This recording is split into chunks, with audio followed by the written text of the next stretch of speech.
Olá, muito bom dia. Estamos começando pela Rádio Guaíba o programa Ganhando o Jogo. Hoje nós estamos no dia 14, semana farroupilha, né, gente? 14 de setembro, a gauchada anda piochada por aí. Um abraço a todos aqueles que cultuam as nossas tradições e que estão ostentando as suas pilchas, orgulhosos, andando pelas ruas da capital e que estão lotando os CTGs e fazendo aqueles fandangos do período da semana farroupilha, que é o verdadeiro espírito dos gaúchos nesse momento.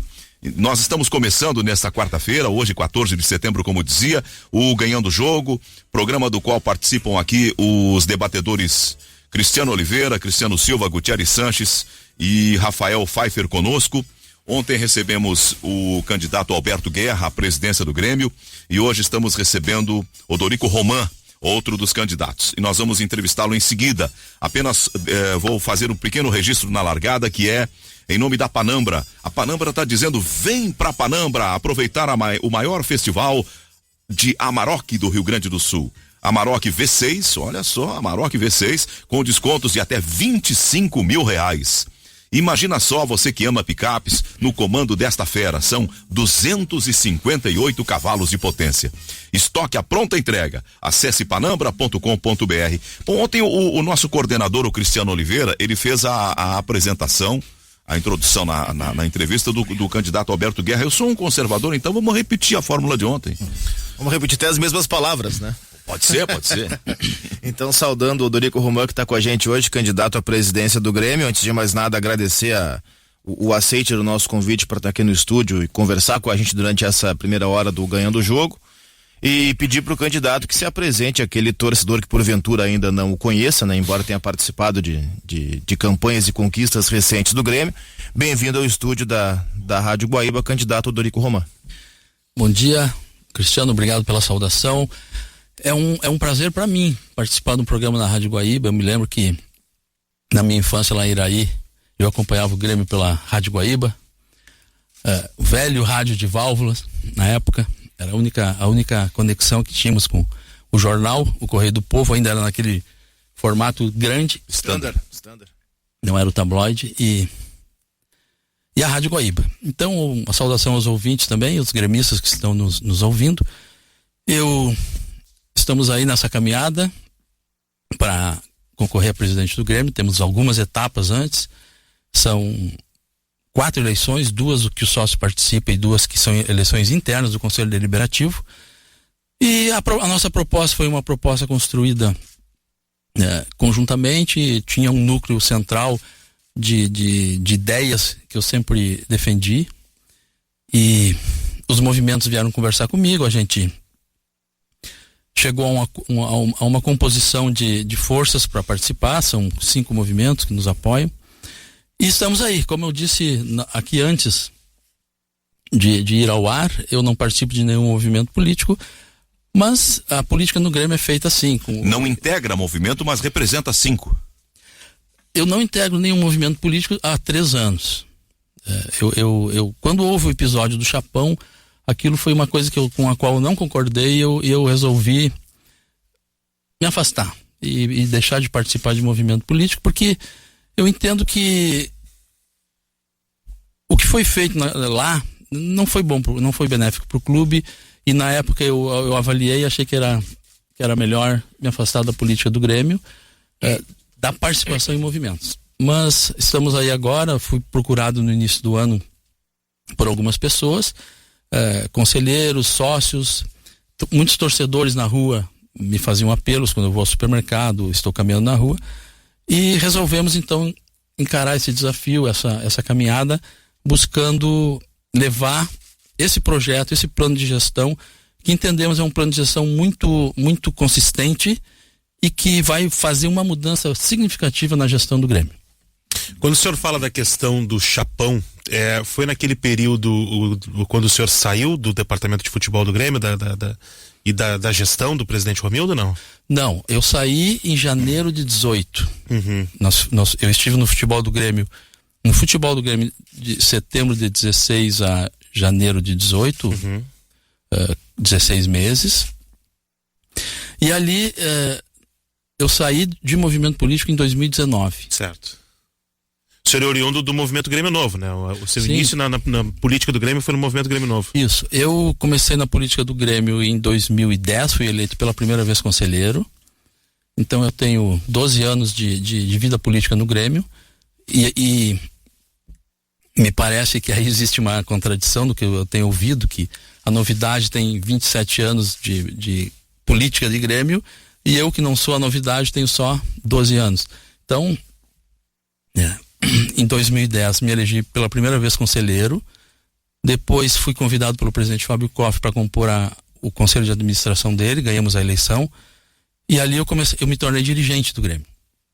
Então, 2013 começou a gestão do presidente Fábio Koff. Depois eu fui vice-presidente do presidente Romildo, do 2015 e 2016. Não fui mais eleito desde então e só fui vice-presidente de futebol em 2017.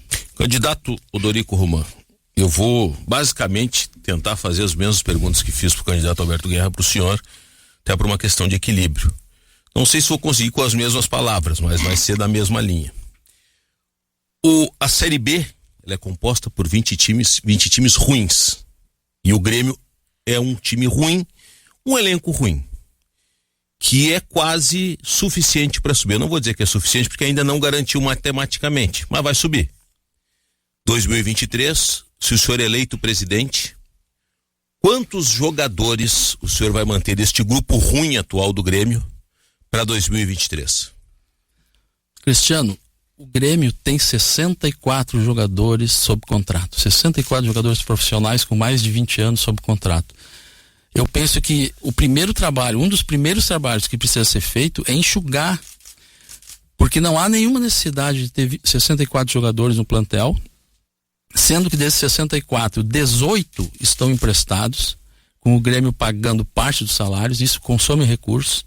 Então, um dos primeiros trabalhos da nossa gestão vai ser enxugar essa quantidade de jogadores que existe, porque o Grêmio precisa abrir espaço para contratar jogadores, como tu disseste, tem que reformular o grupo.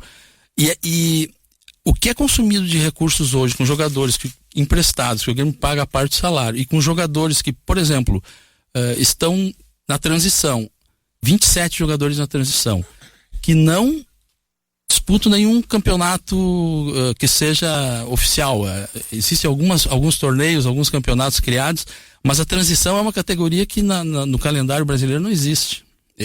Essa categoria de jogadores de 21, 22 anos, 23 anos, não existe categoria. Então nós precisamos enxugar para abrir espaço para contratações. Dos jogadores atuais... Você vai acabar com o grupo de transição, é isso? Nós vamos retornar o grupo de transição à sua origem. Porque o Grêmio... Quando o presidente Fábio Koff assumiu a gestão do Grêmio, veio uma filosofia nova que rendeu muitos frutos para o Grêmio. E existiam 2 projetos. Dentre tantas coisas, existiam 2 projetos. Um deles era o Lapidar, que é um projeto onde o jogador da base ele passa por treinamento para corrigir defeitos que ele tenha, para corrigir falhas da formação, enfim. E a transição porque o jogador ele demora alguns jogadores amadurecem antes, outros amadurecem depois. Um exemplo que eu posso citar, e até interessante, o Júnior Chávari, eu era vice-presidente do Grêmio, e nós estávamos conversando uma vez sobre os jogadores que ele havia trazido e tal. E o Everton Cebolinha, ele entrava e não ia bem e tal. E o Júnior disse um dia: Odorico, o Cebolinha vai amadurecer com 23 anos. Por que se sabe isso? É que existem exames que são feitos da estrutura óssea que dá uma projeção de quando o jogador vai estar fisicamente maduro.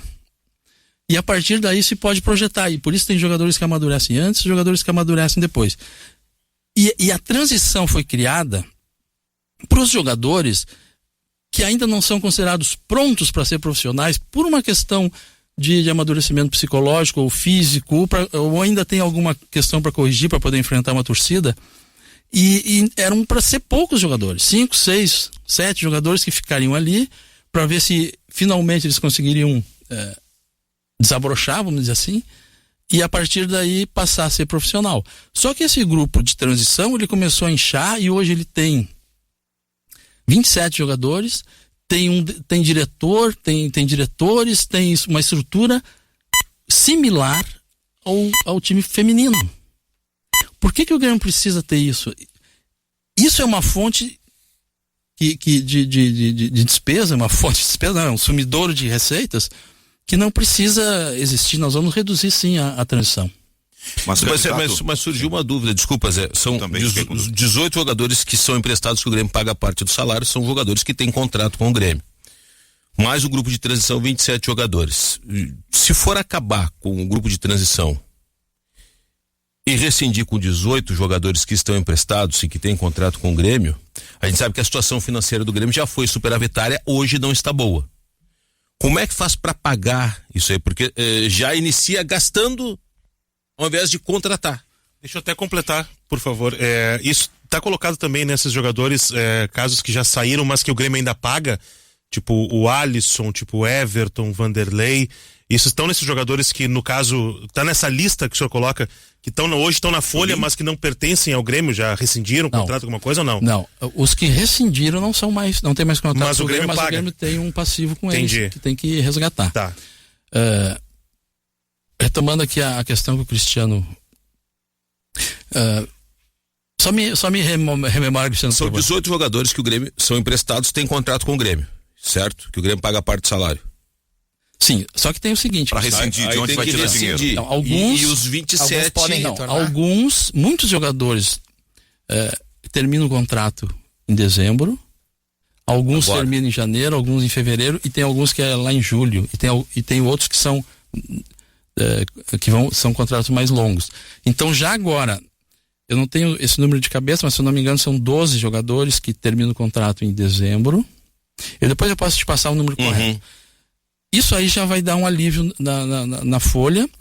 Alguns jogadores que estão emprestados dos 18 também, alguns encerram o contrato esse ano. E isso vai nos dar uma margem, porque o Grêmio precisa montar um grupo, o Grêmio precisa se reforçar, o Grêmio não pode correr risco em 23, o Grêmio tem que firmar a pé na Série A e a torcida do Grêmio não vai suportar e não vai passar por isso, de ter sobressaltos de novo, com risco de queda. Nós vamos fazer um time para o Grêmio firmar a pé na Série A e depois aos poucos nós vamos trabalhar para o Grêmio voltar a ganhar títulos. Inclusive em 23 a gente acha que dá para montar um grupo, eu não digo para encarar o brasileiro nós queremos encarar o brasileiro sempre para ganhar, mas é difícil, a gente sabe que é difícil, mas uma Copa quem sabe a gente consegue, porque é um caminho mais fácil, não é que seja mais fácil, é um mais curto, e o grupo pode não ser tão numeroso para encarar uma competição, por exemplo, como a Copa do Brasil. Dentro desse contexto, Dorico, pegando essa tua resposta, o Guerra teve aqui ontem e o candidato Alberto Guerra, ele não quis entrar em nomes de departamento de futebol para caso ele seja eleito. Caso o senhor seja eleito para montar esse time, esse grupo competitivo, com uma situação financeira, como o Silva disse, que já foi melhor em outros tempos, como fazer isso? Com quais pessoas, com quais profissionais dentro do mercado? O senhor já conversou com alguém para cargo de executivo, de gerente? O senhor já disse que o Renato é um técnico da sua preferência. Alguns nomes podem ser citados agora ou ainda não? Cristiano, eu não vou citar nomes por uma questão de respeito a quem está trabalhando no Grêmio e também por uma questão estratégica, porque se eu anunciar um nome como sendo o meu preferido para executivo de futebol, por exemplo, que nós vamos contratar um executivo de mercado, de ponta, um executivo que tenha condições é muito caro errar em futebol. É muito caro errar em futebol. O Grêmio não pode mais cometer os erros que cometeu. Então, nós temos conversado sim com algumas pessoas do mercado, pessoas que... Porque o executivo de futebol, ele tem que ter o quê? Ele tem que conhecer futebol, óbvio. Ele tem que conhecer os empresários, ele tem que conhecer os caminhos, ele tem que ter contato em clubes. E ele tem que ter uma condição de trabalhar em grupo, juntamente com as pessoas do clube que trabalham. Por exemplo, nós pretendemos mas nós vamos ampliar a área de análise de dados do Grêmio. Então esses analistas também, o executivo de futebol vai trabalhar coordenando também essa equipe de analistas. E ele CDD, no caso, né? No caso do sim, o CDD. Nós queremos trazer novas plataformas. O Grêmio Na minha época usava o iScout, usava o StatsCount. Hoje existem outras plataformas com outras informações. Uma gama de dados que se tem hoje, dados estatísticos sobre jogos de futebol, sobre jogadores, é uma coisa impressionante. Isso precisa ser aprendido e depois precisa ser transformado. Eu sempre digo, tem que transformar os números em palavras, em letras, para ser uma coisa acessível para as pessoas que não têm essa familiaridade e não têm obrigação de ter a familiaridade de interpretar números. Então, esse corpo de analistas, juntamente com o executivo de futebol, com a comissão técnica, vão analisar o mercado, vamos escolher os jogadores que precisamos, e a partir daí a gente imagina que o Grêmio não vá mais cometer os erros que cometeu. Por exemplo, só as rescisões feitas em 18 e 19, o Grêmio gastou 18 milhões e meio de reais só com rescisões. Vocês imaginem o volume de recursos que é desperdiçado quando se erra. Quando se erra no futebol é muito caro hoje. Antigamente as folhas dos clubes, os orçamentos dos clubes não passavam de 20 milhões, 30 milhões. Hoje nós falamos de 300, 400, 500 milhões de reais. Então, porque os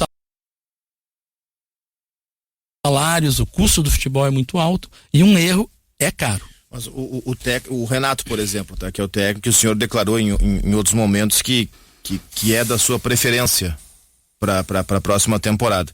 Ele gosta de daqui a pouco indicar jogadores da preferência dele que não vão ser necessariamente aqueles que o CDD aponta como ideais. Aí a gente tem que entender, o Renato, nós trabalhamos com o Renato em 2016, 2017.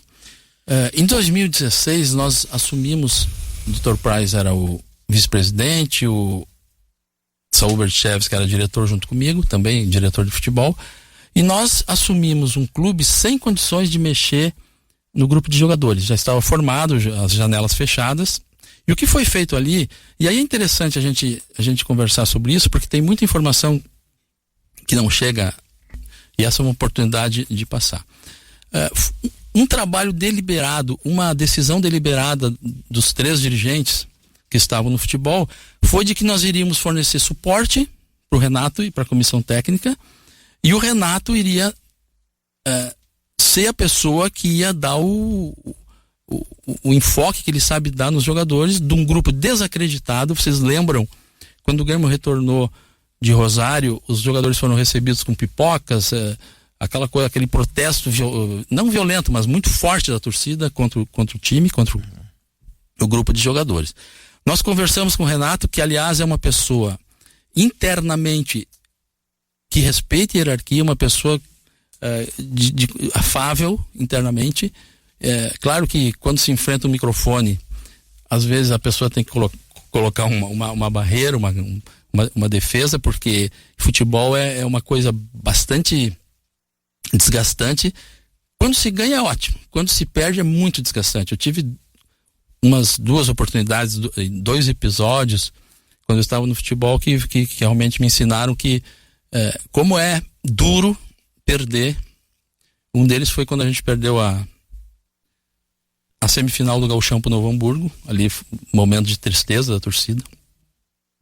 E então o Renato, se conversou com ele, colocamos algumas questões, alguns questionamentos, algumas ideias que nós tínhamos, algumas percepções. Falamos do problema da marcação por zona, falamos de uma posse de bola que o Grêmio tinha, que não era produtiva. O Grêmio foi muito bem treinado para deter a posse de bola, mas era inconsequente. O Grêmio ficava às vezes 2, 3 minutos com a bola passeando de um lado para o outro do campo e não finalizava, não entrava na área. E o Renato começou a mudar isso nos jogadores. E também ele começou a mudar a autoconfiança dos jogadores. Os jogadores estavam com a autoconfiança minada, porque não ganhavam, a torcida reclamava e isso era muito ruim. E o que se falou com o Renato? Renato, nós precisamos, é um grupo que tem valores, é um grupo que tem talentos, nós precisamos que esses jogadores tenham capacidade para enfrentar um jogo e começar a fazer coisas que eles podem fazer e não estão conseguindo. Então o que o Renato falou numa pré-eleição e em outras, ele dizia: quando enxergarem o risco da área, entre na área. Quando vocês entrarem na área, os zagueiros têm problema. Eles não podem cometer falta, então vocês já vão estar em vantagem. Tentem o drible. Se não conseguirem, tente de novo. Se não conseguir, tenta de novo. E se a torcida reclamar, deixa comigo. É bem um estilo Renato. Mas candidato Dorico, só para retornar à questão do escopo do futebol. O senhor não diz publicamente, mas vazou a informação que 2 executivos contam com a admiração do senhor. Anderson Barros, do Palmeiras, e Rui Costa, que já foi dirigente do Grêmio, hoje é um executivo de futebol, está no São Paulo. Esses nomes procedem? São nomes da preferência? Cristiano, eu vou repetir o que eu falei. Eu não, e até eu nem completei a resposta, porque eu estava fazendo um parênteses aqui. Se eu falar o nome de um executivo, o preço sobe. Isso é uma questão estratégica numa negociação, numa conversa. Esses nomes que tu citaste são nomes que estão no mercado, estão em grandes clubes, mas eu não vou avançar nisso. Tem outros nomes também, existem outros nomes no mercado. Mas o senhor está conversando com essas pessoas, porque se vai esperar ganhar a eleição até chegar aí, vai inflacionar ainda mais, o mercado é competitivo. Nós estamos conversando não só com... Nós, que eu digo, é a equipe que está me ajudando, conversando com alguns executivos, mas conversando com outras pessoas também, para nós não termos que iniciar a pesquisar e a pensar o Grêmio no dia seguinte de ganhar a eleição. Nós temos que já ter uma agenda de procedimentos para rapidamente estruturar a equipe que vai trabalhar e a partir daí começar a montar o grupo de jogadores. O senhor citou o executivo, vai ser o coordenador ou só o executivo e o vice de futebol? Cristiano, eu não sou favorável a que se infle o departamento de futebol. Nós trabalhamos e ganhamos uma Copa do Brasil e uma Libertadores tendo um executivo de futebol. Tínhamos o seu, que foi o Zanota, que aliás o Zanota chegou em março de 2017. Nós ficamos, quando nós chegamos no futebol em 16, não havia executivo de futebol e a gente, na urgência de Copa do Brasil, a gente acabou não preenchendo essa vaga. Depois fizemos entrevistas em 2017 e contratamos o Zanota. E nós tínhamos o executivo de futebol, tem a estrutura do Grêmio, tinha o seu Verardi, o pessoal da logística. Então eu não vejo necessidade de ter uma camadas de mando, porque tem que ter pessoas competentes na função de executivo de futebol, na área de fisiologia, na área médica, na nutrição, na preparação física, na preparação técnica. O Grêmio tinha uma comissão permanente que foi desmanchada, que eu penso que é importante, porque senão o clube está todo momento que troca o técnico, tem que recomeçar tudo. E eu penso que nós podemos ter uma área de dados, que, como eu disse, com um coordenador que vai atender todo o clube com referência a dados, não só o futebol, e essa pessoa, junto com a comissão técnica, junto com o executivo de futebol, junto com um ou dois diretores e o vice de futebol, eles têm condições de formar uma equipe para debater os assuntos e tomar as decisões. Ô Dorico, eu ia perguntar da estrutura, né, e já está respondido. Muito se fala, e inclusive alguns materiais seus, eu conversei com alguns representantes de torcidas importantes e até me vieram me dizer, estamos com o Dorico. O que foi, assim, fundamental? Há alguma exigência feita pela torcida ou até problemas que você acabou detectando em relação à relação Grêmio-torcida? Queria saber disso, como é que, o que foi feito para ter esse certo apoio que a torcida, e é importante, claro, porque ao fim e ao cabo tem muitos votantes ali e faz coro político. Qual é a sua proposta, ideia para essa relação com a torcida? O que foi lhe solicitado por eles? Guterres, olha só, eu vou aproveitar aqui, boa a tua pergunta, para eu esclarecer uma coisa importante. Eu não prometi nada para ninguém. Eu não prometi um clipe para ninguém. Por quê? Porque o nosso projeto, ele é um projeto que as pessoas vieram, conheceram e resolveram apoiar. Uma coisa que precisa ser esclarecida também é o seguinte: a capacidade da Arquibancada Norte é de 8.500 pessoas. Não existem 8.500 torcedores de organizadas. A maioria das pessoas que vai na Arquibancada Norte não são de organizadas. São pessoas que vão ali porque é o lugar mais barato do estádio. Então, o que acontece? Quando eu era vice-presidente, eu tinha um relacionamento, quando eu era procurado por torcedores, seja de organizado ou não, eu procurava dar uma resposta. E isso criou uma afinidade, uma simpatia de alguns membros que me conheciam, de algumas organizadas. E nesse momento da eleição, me procuraram, e daí fui apresentado para outras lideranças, por exemplo, da Geral, da torcida jovem. Esses dias conheci o pessoal da Rasfa também, da Rasta num evento. E essa torcida gosta das coisas que eu digo, da defesa que eu faço. Não é defesa da violência, de forma nenhuma.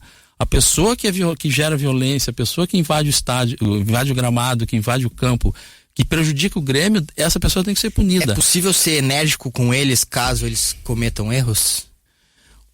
Quem está na gestão, quem apoiou o candidato que ganhou, eu acho que tem compromisso. Tem compromisso com que a gestão seja bem sucedida. E nós temos um diálogo muito bom com algumas lideranças, e eu vou repetir, eu não prometi nada para ninguém. Então, se o Dorico for o presidente do Grêmio, nós vamos tratar as torcidas organizadas com respeito. Nós vamos defender alguns pontos que nós entendemos que estão mal administrados pelo Grêmio. Um deles é a questão da biometria, porque é discriminatória, é desrespeitosa e eu vou até usar um termo um pouco mais forte, e é burra. Porque obrigar a pessoa a fazer biometria para entrar no estádio, tem que fazer um cadastro ao contrário. Tem que ter o cadastro de quem não pode entrar, e uma pessoa que nunca veio a Porto Alegre e quer ver um jogo no Olímpio, na Arena, ele vai lá e coloca o dedo, se for o caso de existir ainda isso assim, e se o dedo dele, se a digital dele não tiver no cadastro dos impedidos, ele entra. Não precisa fazer um cadastro positivo, esse não tem problema. Faz um cadastro de quem tem restrição. Uma outra coisa que pode ser pensada, e aí usada para todo estádio, é o reconhecimento facial, que é mais inteligente, é mais discreto. Não é caro? Não é. Já existe sistema de câmeras em toda a arena. É uma questão de comprar o software e adaptar o software às necessidades do clube. Então são coisas que precisam. Inclusive eu sugeri que o Grêmio, já que a arena não está atendendo às necessidades, a gente tem, volta e meia tem problemas, que o Grêmio assumisse a gestão dos portões da Arquibancada Norte. Porque o que é feito na Arquibancada Norte não é feito em outros estádios. Essa forma de administrar o ingresso dos torcedores, a biometria da forma como foi implantada na Arquibancada Norte, ela não tem em outros estádios do Brasil. Por que na Arena é assim e nos outros estádios é diferente? São coisas que têm que ser conversadas. E não existe impossibilidade de sentar com o Ministério Público, com o juizado, e redefinir procedimentos. O senhor concorda que todas as organizadas da Arena devam ficar no mesmo setor, como é hoje, ou o senhor é contra essa ideia? Eu não penso que se deva ter uma posição a favor ou contra isso. Eu acho que é uma questão de conversar. Existe a possibilidade em outros estádios de ficarem espalhados. Eu penso que tem que se conversar com as torcidas organizadas, conversar e verificar se isso satisfaz ou não satisfaz. Por que eu coloco isso? Porque eu tô lendo aqui o seu plano, o seu flyer, ele tem aqui alguns pontos importantes e 3 em sequência tem relação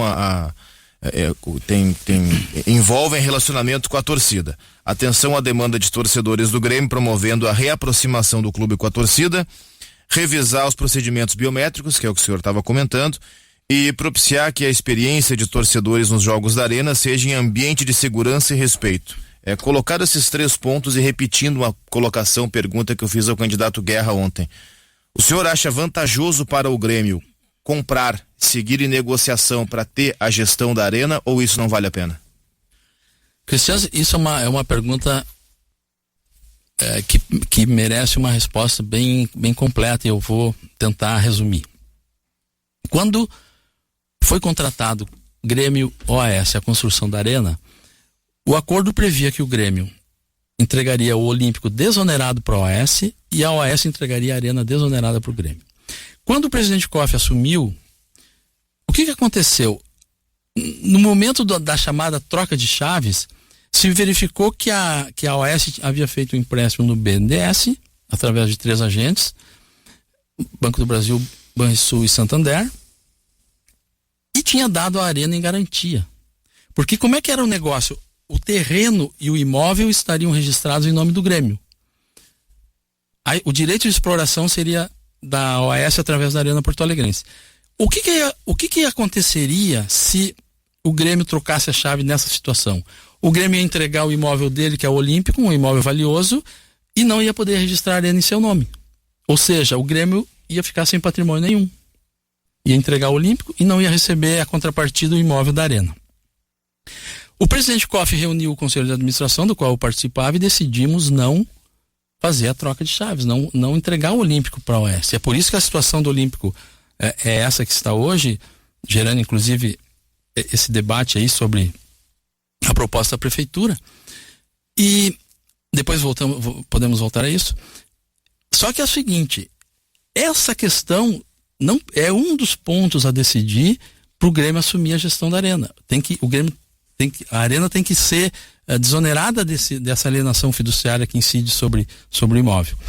Uma outra questão é do entorno da Arena, que também é interessante, tem a ver também com essa ação da prefeitura, que num determinado momento a prefeitura de Porto Alegre teve uma liberalidade de dizer para a OAS que ela não precisaria fazer o entorno. Depois, por ação do Ministério Público, eles voltaram atrás e exigiram da OAS que fizesse. Só que nesse intervalo de tempo que houve a Lava Jato, a OAS, que lá no início teria condições perfeitas de fazer o entorno da Arena, perdeu essa condição pela atual situação que se criou depois da empresa. Isso hoje é um passivo, um custo que se imagina entre 70 e 100 milhões de reais.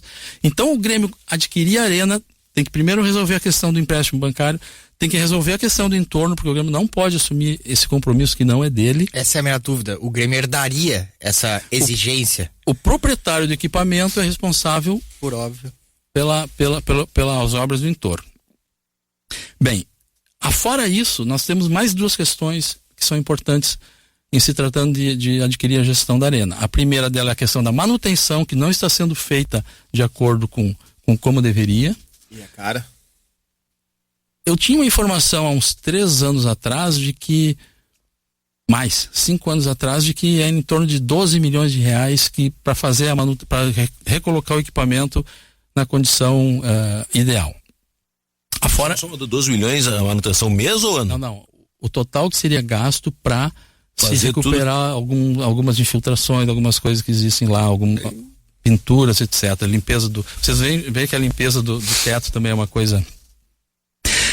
E a quarta questão é a questão de fazer conta para verificar se, assumindo a gestão da Arena, assumindo as despesas e as receitas, é um bom negócio para o Grêmio ou não. Então é um assunto que tem essas quatro pontas para serem amarradas, e a principal delas, do meu ponto de vista, é não colocar o patrimônio do Grêmio ou receitas do Grêmio em risco, assumindo um negócio que depois vai ter desdobramentos. Sobre a questão do Olímpico, aproveitando. Como eu disse, a prefeitura desonerou a OAS e agora nós temos essa situação. A preocupação que o presidente Koff lá atrás e o conselho de administração teve lá atrás era de proteger o patrimônio do Grêmio. E essa proposta de, primeiro, reduzir os índices construtivos e dentro do projeto de lei autorizar o prefeito a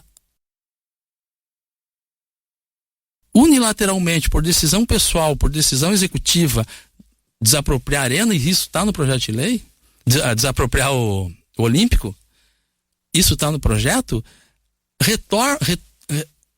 o Grêmio vai retornar para a situação que o presidente Fábio Koff tentou evitar com todas as forças, e conseguimos evitar de não entregar. Então a prefeitura, se fizer isso, vai retornar o Grêmio para a situação de o Grêmio perder o Olímpico e não ter a Arena. Sim, mas ontem se debateu se o candidato Guedes que não pode. Pode ou não pode a prefeitura? Está no projeto de lei. Eu tenho o projeto de lei aí, se vocês quiserem ver, tem um item lá que diz que... Mas vai dar um prazo para o clube se adequar, né?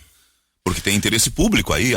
A região do entorno do Olímpico está passando por um processo de desvalorização dos seus imóveis, pagando tributo para a prefeitura, o imposto predial e territorial urbano, por um ambiente que está degradado, que é uma propriedade do clube, que tem a responsabilidade pela manutenção, tem a responsabilidade pela conservação. Eu não tenho posição, só estou dizendo que esse é um aspecto que não pode ser ignorado. Eu pergunto, o terreno, a área do Olímpico é a única área degradada da cidade?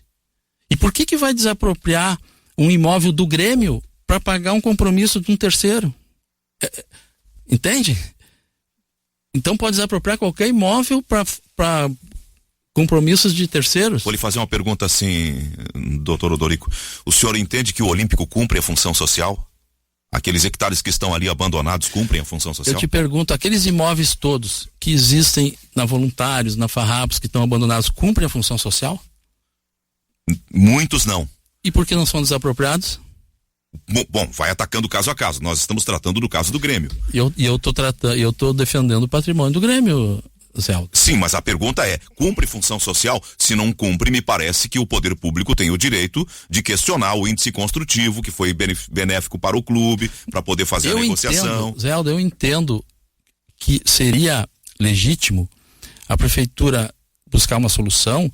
Por exemplo, se não resolverem o assunto em tanto tempo, nós vamos reduzir os índices construtivos. Ótimo, é uma forma de pressão legítima sobre a OAS. Agora, desapropriar um imóvel do Grêmio, uma propriedade do Grêmio, para pagar obras de responsabilidade de terceiros, não me parece que seja uma posição correta. Candidato, é claro que é uma questão pertinente, o Olímpico Arena, que se arrasta há anos e pelo visto vai se arrastar por mais, 10 anos. Mas a missão começa no dia após, se o senhor for eleito, que é, como o senhor mesmo disse, fazer um time competitivo, um time que mantenha as tradições do Grêmio sem dinheiro. A verdade é essa, não tem dinheiro para fazer esse time competitivo. Como é que vai fazer a criatividade? Como é que vai tirar esse coelho da cartola para fazer esse time competitivo? E a outra pergunta que ele faz, o senhor vai ter que buscar no mercado uma figura que é importante e foi muito polêmica também, e importante porque tornou superavitário, que é o CEO. Carlos Amodeu não vai ficar. O senhor já tem esse nome para assumir esse cargo tão importante que é o de CEO do Grêmio? Nós vamos buscar um CEO de mercado, nós temos 3 nomes que estão sendo analisados, não começamos a conversar com nenhum deles ainda, mas são 3 nomes de pessoas experientes. E tem uma coisa, Cristiano, em futebol, quanto se gastou para montar o time campeão da Libertadores em 2017? Vê que, às vezes, a diferença entre um jogador caro e barato é o preço. Isso é uma frase que se diz em futebol. Nós contratamos jogadores na época, muito trabalho de pesquisa, muito trabalho de prospecção, vendo que característica de jogador nós precisamos que não temos no plantel. O jogador, eu acho, mais caro que foi contratado com direitos econômicos não custou 400 mil euros na época. E 400 mil euros na época, não sei se dava 1 milhão de reais. Quem foi o jogador que eu não lembro? O Beto da Silva. Era uma promessa que existia. O peruano? O peruano. Que fracasso aquele homem, não jogou nada. Tirou o dinheiro do tricolor e não fez nada. Não, mas foi uma aposta. Era uma aposta de um cara que é gremistão, que é o Baidec. Isso acontece no futebol.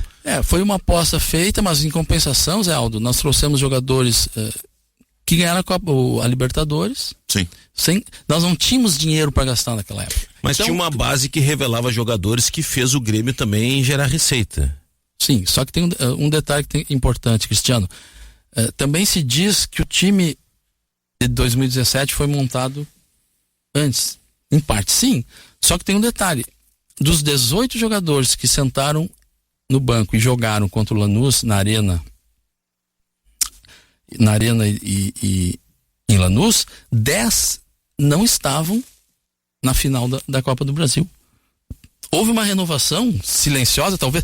E aí uma outra característica que é importante falar, eu sou uma pessoa discreta. O meu trabalho é um trabalho, eu trabalho pro Grêmio. Eu não trabalho para ter alguma forma de promoção, de visibilidade. O senhor é contra a pirotecnia? Não, eu penso o seguinte, o Grêmio é um clube que eu sou torcedor. E eu quero que o Grêmio seja vencedor. Por exemplo, se eu tenho um técnico como o Renato, que é um técnico ídolo, um técnico que ganhou tudo como jogador no Grêmio, ganhou como técnico uma Copa do Brasil, uma Libertadores, ganhou vários outros campeonatos, Gaúcho, Recopa, e que é uma pessoa que tem qualidades, gerir grupos é aproveitar a qualidade que as pessoas têm. Se o Renato supre algumas funções, por que o Odorico vai lá querer dividir palco com ele? Deixa o Renato fazer as funções que ele sabe fazer. Aliás, o Renato é uma pessoa que adora ganhar e odeia perder. E aí tem uma coisa interessante, que eu tenho ouvido e visto algumas manifestações de amnésia, não sei se é provocado ou se é... que as pessoas dizem que depois de 2017, o Grêmio começou a cometer erros, e as pessoas que dizem isso são pessoas que participaram, que foram para lá depois de mim. Esses dias o meu grande amigo, o meu amigo Davi Estival, no evento de lançamento de uma chapa, disse que depois de 2017, o erro de depois de 2017 foi que a direção do Grêmio, usando uma expressão chula, ele falou isso, sentou na graxa e achou que a graxa não ia derreter. Foi do lançamento da chapa do Alberto Guerra, e o Alberto Guerra casualmente estava atrás da manifestação. Eu achei muito engraçado. O Alberto Guerra fez, opa! Mas o Alberto Guerra riu da piada. E eu tenho observado, ontem, por exemplo, no programa que ele participou aqui, ele disse que o Renato, quando teve suporte, ganhou. E depois, quando não teve suporte, perdeu. Mas depois era ele. Eu saí em 2017 e ele esteve no futebol, dirigindo o futebol,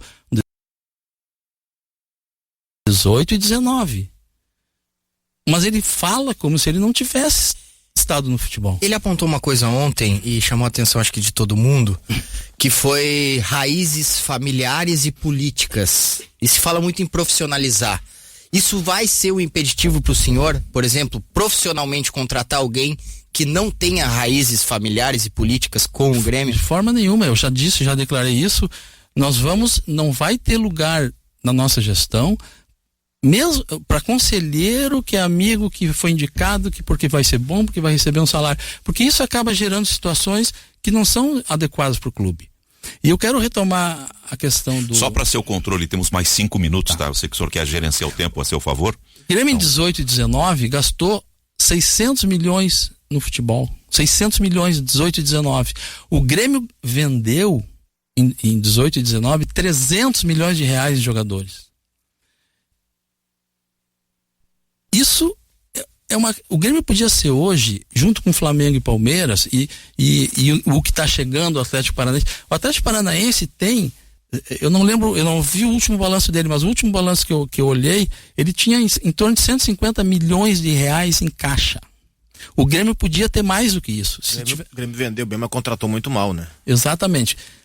É isso que eu quero dizer. Só as rescisões feitas por jogadores que tiveram contrato, o Grêmio contratou em 18 e 19, ou renovou contratos, só as rescisões dá 18 milhões e meio. É muito dinheiro para desperdiçar. Desculpa, interrompi, não? Não. Tá. O que o senhor identifica como, no seu plano aqui, dar às categorias de base status de departamento estratégico do clube? O senhor acha que hoje o Grêmio não trata a sua categoria de base da melhor forma possível? O Grêmio teve uma fase áurea na categoria de base recentemente, foi a partir de 2013 a formação desses jogadores que renderam para o Grêmio 700 milhões, 800 milhões de reais.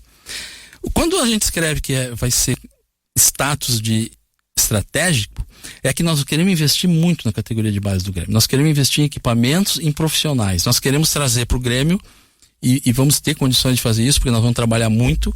Nós queremos trazer equipamentos que são usados na Europa para treinar jogadores, e nós queremos botar esses equipamentos na base, para os jogadores da base poderem ter mais... ter a velocidade, a precisão, a certeza que os jogadores europeus têm, porque eles são treinados por máquinas. Então, o jogador da base do Grêmio, se nós conseguirmos fazer esse investimento, eles vão chegar no profissional num outro patamar. O Grêmio vai estar num outro patamar em relação aos clubes brasileiros, porque vai ser pioneiro nisso. E isso em quanto tempo o senhor acredita que dá para fazer? Aí nós retornamos para a situação de montar o time para o ano que vem. Nós temos o aumento da cota da televisão, e nós temos talvez aí no meio do caminho a consolidação da Libra, que pode trazer uma luva boa pro Grêmio. Qual a sua opinião sobre a Liga? Eu penso que é bom. Eu penso que participar da Libra é bom. E o Grêmio vai ter espaço? Vai ocupar espaço ou vai só participar? A sua Não, ideia é ser a Libra ativo nisso? Eu penso que vai ter uma liga só, não vai ter duas ligas. E pelo estatuto da Libra, quem chegou primeiro vai ter uma repartição melhor dos recursos. Aliás, eu quero aproveitar que nós estamos falando em Libra para registrar também, enquanto eu tenho meu tempinho aqui. 2 minutos mais. Que eu sou contra a transformação do Grêmio em SAF. Eu sou favorável a manter o Grêmio. Que eu ia encerrar. Manter o Grêmio associativo da forma como é hoje, só que com uma coisa importante.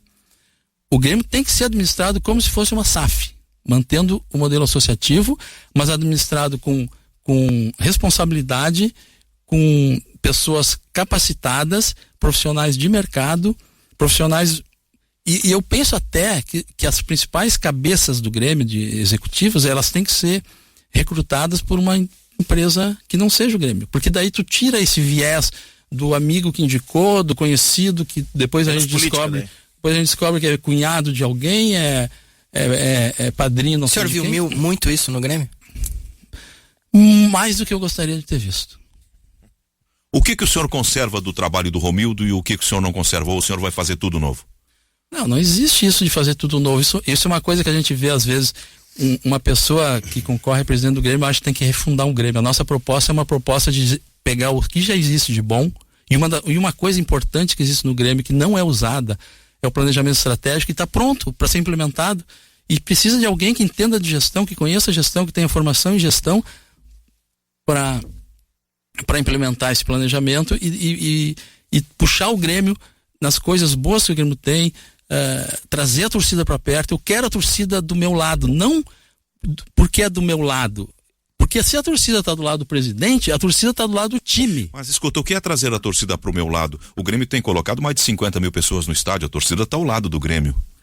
Um jogo, como era antes. É uma das melhores médias da Série B, candidato. A torcida do Grêmio tem ido ao estádio. Mas, José Aldo, tu acha que a relação da torcida do Grêmio até a vinda do Renato era um relacionamento com o clube era bom? Eu não vejo assim. Eu vejo a torcida reclamando muito de falta de respeito, jogos que poderia ter mais público não tinham, porque a torcida desacreditava do clube. E uma coisa interessante, em 2015, o Grêmio estava na segunda divisão e a torcida lotava o Olímpico quase todos os jogos. 2005. O Grêmio, a torcida lotava o Olímpico quase todos os jogos. Quer dizer, é uma questão de empatia e do clube criar situações e criar condições para que a torcida vá ao estádio e apoie o time. Bom, candidato, nós queremos lhe agradecer essa cortesia de ter vindo ao estúdio da Rádio Guaíba conversar com a nossa audiência. Quero dizer aqui que, parafraseando Ibsen Pinheiro, aquilo que seja bom para os nossos clubes, que os dirigentes queiram, a gente acaba querendo também. Se o senhor for eleito presidente do Grêmio e fizer uma boa gestão, vai ter a nossa apreciação, o nosso reconhecimento e o nosso apoio. Desejamos sucesso. Se Deus lhe colocar lá, se o eleitor do Grêmio lhe colocar lá, que o senhor seja bem sucedido. Muito obrigado por ter vindo aqui. Obrigado, eu agradeço a todos vocês a oportunidade e eu peço que o associado do Grêmio que comunga com as nossas ideias, que é uma ideia de levar um plano ao poder, não movimentos ao poder. O nosso projeto a nossa caminhada é para levar um projeto ao poder e não levar movimentos ao poder. E a torcida que acredita nisso e que comunga das ideias que nós estamos defendendo para o Grêmio, pode votar no dia 24 na chapa 7, que é a nossa chapa, para nós fazermos uma bancada importante no Conselho Deliberativo e posteriormente partimos para essa caminhada em busca da presidência do Grêmio. Muito obrigado. Nós que agradecemos. Vem aí o intervalo, depois tem a propaganda política no AM e no FM, nas ondas da Rádio Guaíba, e nós voltamos pelo aplicativo. Programa do seu final de manhã e do seu começo de tarde, que aqui pela Guaíba debate as coisas do futebol. Nós estamos agora no aplicativo, estamos na internet, e aqueles que estão nas ondas do rádio, lá no AM 720 e no FM 101,3, estão acompanhando o horário da propaganda política obrigatória. E nós ficamos até o 12:25 discutindo as coisas do futebol com essa nossa valorizada audiência do aplicativo, e depois vamos então voltar para as ondas do rádio, quando vamos conversar com com o nosso público, com a nossa equipe toda reunida aqui. Eu vou aproveitar para atender alguns recados de ouvintes que estão, não sei se estou fazendo alguma coisa errada aqui. Ana, se tu puder me ajudar com a senha do aplicativo. Não me lembro mais. Coloca para nós aqui, Ana, por gentileza. Tô abrindo aqui porque ele fechou, vou abrir para atender os nossos ouvintes que estão nos acompanhando. Há 65 anos, futebol é na nossa Guaíba. E eu vou atender então os recados dessa audiência que sempre nos acompanha e que manda suas mensagens aqui para... Tu não lembra daquele também, é? Tá bom. A Aninha tá abrindo no próprio perfil dela aqui as nossas redes sociais pra gente poder atender. Eu vou atender o WhatsApp, onde os ouvintes estão mandando as suas mensagens e interagindo conosco. Foi mais uma vez uma entrevista bem produtiva de um candidato. Há uma ideia que haverá uma candidatura indo para o pátio também. Falávamos no corredor com o Odorico, que é o candidato oficial da situação. O pátio? É. O pátio deve ter 3 candidatos. O Odorico, o Guerra e o candidato que será oficialmente lançado hoje à tarde, que é o Guto Peixoto da situação. Que é o candidato do Romildo. Isso, que é o candidato do Romildo. Inclusive o Romildo vai estar nessa coletiva hoje de apresentação da chapa que vai ser encabeçada pelo Guto Peixoto. O Guto vem aqui, será? Para conversar conosco? Olha, nós tentaremos com que ele venha para dar o tratamento igual aos Primeiro tem que candidatos, oficializar, né? né? Claro. Vai fazer Por isso. que ele não foi convidado? Porque não foi oficializado não tá ainda. oficial ainda. É claro. Já vou começar então a atender os recados da nossa audiência que está participando e interagindo e falando sobre essa primeira hora do programa, em que nós... Tem alguma coisa errada hoje com as senhas aqui. Não quer colocar a tua senha ali também, Gutierrez? Não me lembro. Daquela senha universal, não quer colocar ali também? Então é isso, porque... e aí nós vamos ouvir da voz esses ouvintes, mas eu estava acompanhando ali nas manifestações iniciais. Nós vivemos um tempo de muita intransigência, de muito radicalismo. Hoje pela manhã no Agora, inclusive, falávamos sobre aquela grosseria daquele deputado paulista com a jornalista. Depois aí veio o diretor de jornalismo e arrancou o celular da mão do deputado, jogou longe. Nós procuramos tratar as questões sem ser indelicados, sem ser deseducados, mas com respeito ao público e com respeito ao ouvinte. Às vezes, quando a gente diz alguma coisa, faz alguma pergunta que pode parecer não ser agradável aos ouvidos do torcedor, o torcedor acaba saindo contra o perguntador e não fundamentando a divergência com relação à ideia. O torcedor tem que ouvir, os torcedores, sócios, tem que ouvir as respostas e tirar suas interpretações, né? Não ficar tolindo as perguntas, né? Até porque a gente foi bem democrático, botou caixa de sugestões. Por óbvio, a gente já tinha nossas perguntas, desde que o Cristiano anunciou que faria esses convites, a gente obviamente todo mundo particularmente já reunindo suas questões. E aí, exatamente, as perguntas vão na mesma linha que os torcedores queriam saber da gente. Então acho que tá de bom tamanho as duas sabatinas. Eu notei uma linha bem clara de fala no discurso, mas há algumas convergências. A divergência que saltou aos olhos foi que o Alberto Guerra não descarta a ideia de implantar um modelo... A SAF, né? Um modelo em que o clube traga um parceiro, traga uma parceria, traga investimentos, mas que mantenha o controle com a entidade social, que mantenha o controle na mão do Grêmio. E o Odorico, ele defende um Grêmio, entidade esportiva sem fins lucrativos, 100%. Então essa é uma diferença entre eles bem clara. E uma coisa que fica clara aí como convergência entre eles, e fica claro que o Grêmio viveu isso nos últimos anos, né? Porque senão não apontariam isso. É a questão de não ter raízes políticas e familiares para compor os cargos do clube, né? O Homero diz: querido Zé Aldo, eu peguei a entrevista no final e não consegui identificar o candidato, o Odorico Roman. É um dos candidatos fortes nessa disputa. Por qual motivo? Isso aqui já foi esclarecido, mas enfim, já no próximo final de semana volta a atividade. Ele quer saber quando é que a gente, por qual motivo o YouTube. Odorico, muito boa entrevista, bem ponderado e muita calma, eu gostei. Pedro Pedro Padeiro de Arambaré, ele está sempre nos acompanhando, sempre interagindo, mandando manifestações aqui pelo WhatsApp. Permita, Zé, a gente faz, ontem foi a mesma coisa, a gente faz entrevista, o WhatsApp do cara vai fervendo aqui, não posso parar pra ver.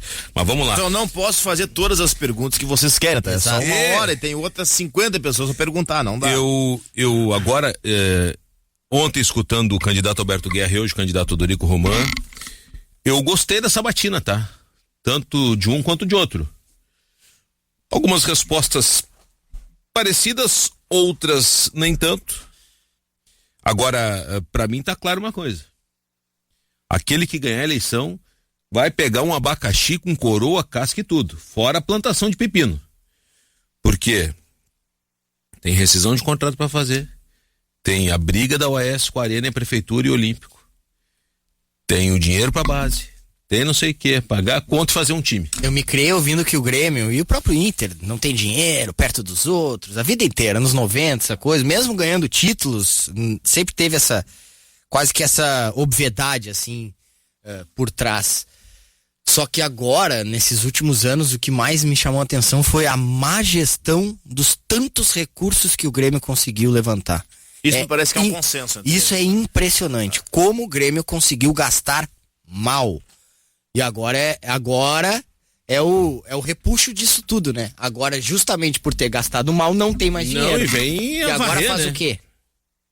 Ele vai... Pra mim, os dois candidatos, a impressão que me causa é que eles vão fazer uma reformulação não só em grupo de jogadores, como organograma. Mas tem que fazer. Tem que fazer, Isso é necessário. A grande pergunta é como fazer, né? Aquilo do debate político partidário. Vamos fazer. A viabilidade política e econômica. Não, é preciso ter meios para aplicar suas ideias. E né? é importante o torcedor ter noção de que ganhou no dia 30, no dia 1º já tá tudo feito. Não, cara. São processos que eles levam um certo tempo. Alguns urgem, como formar grupo. Cara, alguns processos demoram anos. A gente fala do grupo do Inter refeito, por exemplo. Quantos anos o Inter demorou para remontar o grupo? 2 anos. 2 anos. No último, quer dizer, foi no meio desse ano. E ainda tem coisa para fazer. Tem coisa para fazer e tu ainda não ganhou nada. O discurso dele é um discurso firme e as ideias dele são bem claras. Eu avaliando assim do ponto de vista discursivo, interpretação de texto, ele diz o que quer dizer, do jeito que quer dizer e deixa dito. Mas os dois são assim, não né? fica dúvida. Acho que pra mim os dois foram assim. Eu tô distinguindo o jeito de um e do outro comunicar. Eu só estranhei tu não ter feito a pergunta e centroavante gordo vai jogar, que nem tu fez ontem. Não falei isso ontem. Falou. Não. Falou. Tu perguntou, centroavante gordo, jogador gordo vai jogar. Jogador gordo é uma coisa. Desculpa, foi jogador gordo. Tá, então eu vou te perguntar, tu considera o Diego Souza? Agora eu vou perguntar pra bancada, carinhosamente, respeitosamente, vocês acham que um time do país mais vencedor da história do futebol mundial, que seja campeão do mundo, que gaste 400 milhões por ano, sendo 14 milhões por mês com um time de futebol, se permita jogar com jogadores gordos? Eu tô falando de excelência, tô falando de nível de excelência. Que isso seja uma decisão correta? Eu acho que não, por isso que eu já tô mandando e-mail ao presidente do Goiânia para repensar a situação do Walter. Ele não pode jogar, porque mais de 100 e poucos quilos. Não, eu vou te dizer o seguinte, o Pfeiffer até postou a foto hoje, nós repostamos nas redes sociais, do Grêmio lançando a sua 3ª camisa. Ou deram um banho de Photoshop, ou o Diego Souza não tá tão gordo quanto parece. Mas, cara, sinceramente, a questão do Diego Souza não é nem visual, é olhar o jogo dele. Ele não corre, ele não consegue. É que ele é pouco móvel. É isso, não interessa nem o peso dele, anos, é um fato. Não, eu acho assim, a gente discute o Diego Souza. Só um pouquinho. Aí tu larga toda a história do Diego Souza, tu complementa dizendo, mas ele não é um problema. Essa é uma das dificuldades do nosso tempo. A narrativa da fala. Eu tô falando que filosoficamente, como projeto de futebol, como trabalho no futebol profissional de primeira divisão do país mais vencedor do mundo, uma das maiores instituições que eu Grêmio, não se pode ter 5 jogadores gordos no time, gente. Quais são os 5 jogadores gordos que o Grêmio tem? O Rodrigo quando joga, o Edilson quando joga, o chinês quando joga, bom, e o supra-sumo é o Diego Souza, gente. Mas então, Zé, olha... Mas não é só ele. Mas olha onde é que tu tá entrando, Zé. Num time de 10, com o goleiro, tu tirando porque o goleiro não vai pra linha, tu não pode ter 5 caras gordos jogando. Beleza, aí aí o Edilson, ele dá assistência pro gol na vitória do empate contra o Vasco. O Diego Souza é o artilheiro do Grêmio na Série B do Campeonato Brasileiro.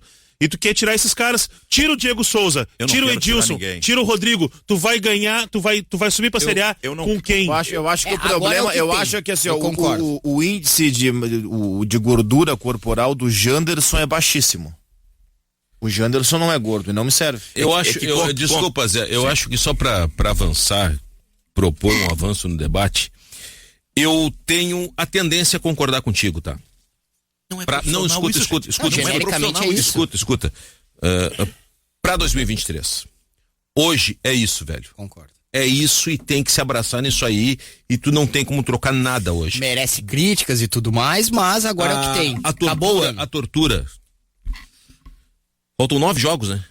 Faltam 9 jogos, acaba essa tortura. Acabou. 9 jogos. 5 de novembro, 2 dias depois do meu aniversário. 5 de novembro. Terminou.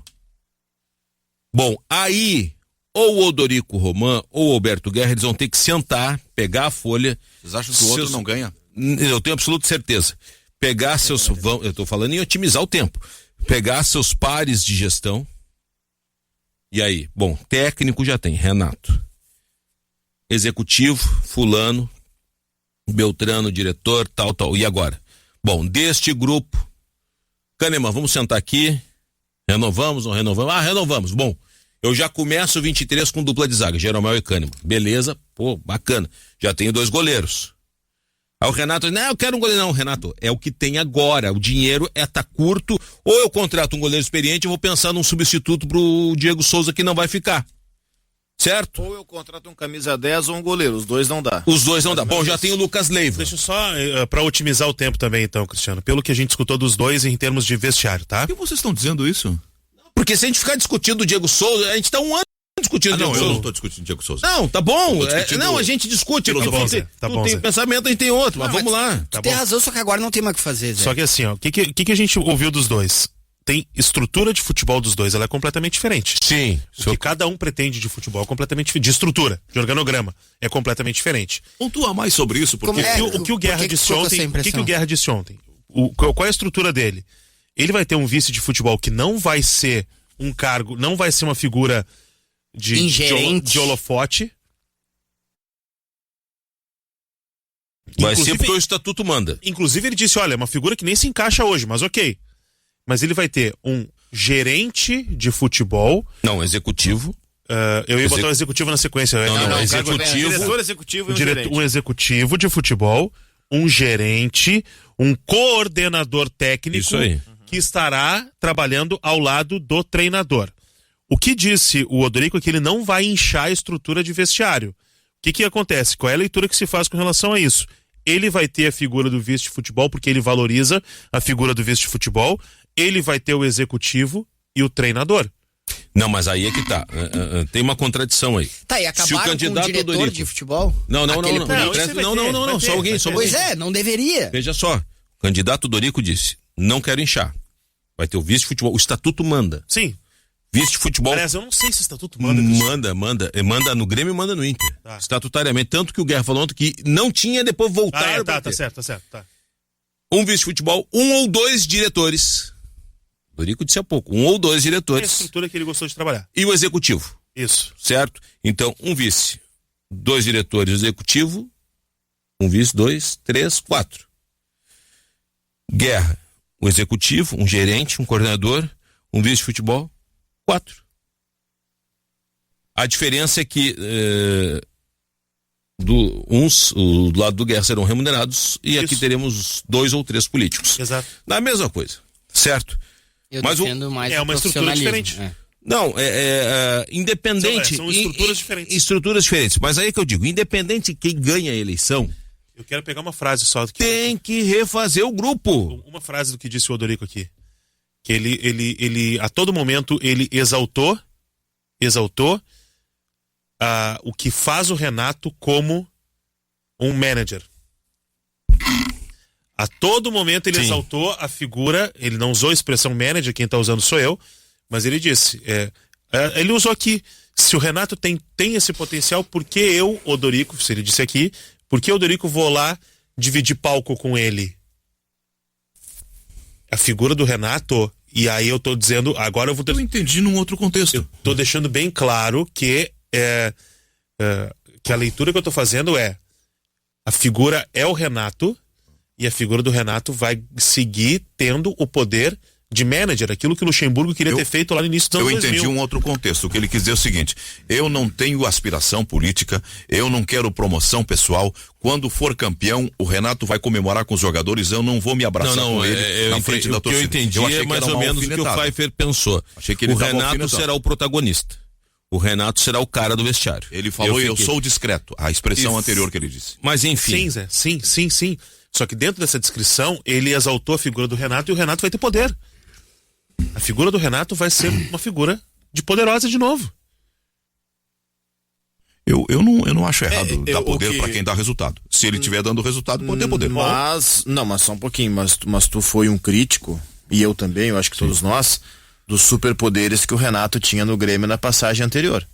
E o Renato não venceu o que nós anos, estamos concluindo, exatamente, sim. O que nós estamos concluindo é que o Renato terá esses superpoderes de novo, claro, com um suporte de um investimento no CDD, como ele destacou, que é o Centro Digital de Dados do Grêmio, mas que o Renato ele vai ter essa voz ativa de novo.